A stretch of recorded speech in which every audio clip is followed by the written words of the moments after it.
Hello and welcome back to another Future Doghouse production. Let's continue our journey on Staphylococcus. This is part 4, treatments for S. aureus, Staphylococcus aureus.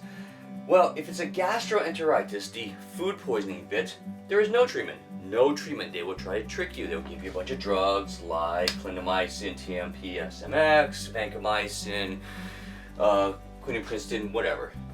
Answers: no treatment for gastroenteritis, food poisoning. Drug of choice, usually for a staph infection, is nafcillin or oxacillin. MRSA, now this is methicillin-resistant Staph aureus, you will use vancomycin, and for VRSA, which is vancomycin-resistant Staph aureus, you would use quinupristin and dalfopristin. Here we go. MRSA, what is MRSA? MRSA is methicillin-resistant Staph aureus, and here's why it's in red. It acquired the MEK-A strand of the gene. The MEK-A strand of the gene gives it methicillin resistance. They're going to ask you, what did they acquire to become methicillin resistant? Pick MEK-A. This encodes for a penicillin binding protein. It may say that it acquired a gene.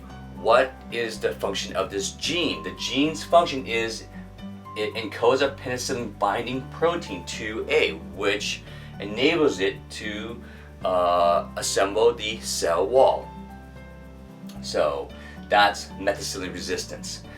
VRSA, vancomycin resistance. It acquired Van-A and Van-B. Okay, vancomycin, look for the V, Van-A and Van-B. And this came from E. faecalis. E. faecalis is the Enterococcus faecalis, which is a Enterococcus, a bacteria usually found in the digestive system, and because it got the vancomycin resistance from this bacteria is also vancomycin resistant, which is VRE, vancomycin resistant.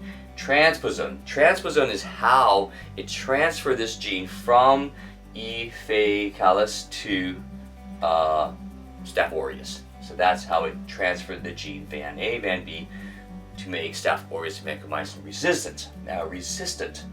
Visa, vancomycin intermediate. Just know that there's a thicker cell wall.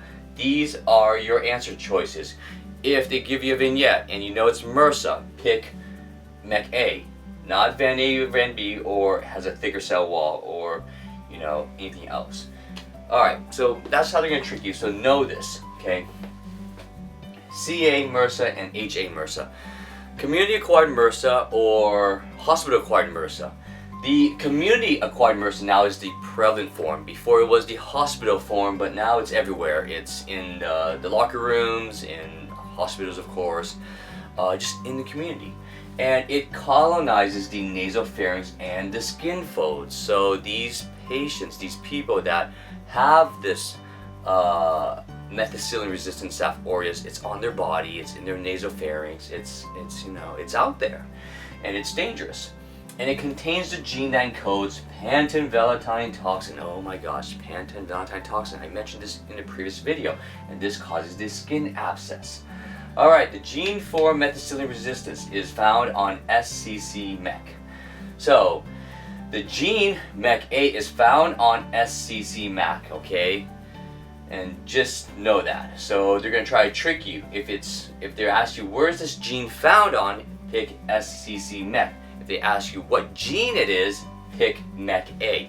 They're going to try to trick you. Remember that.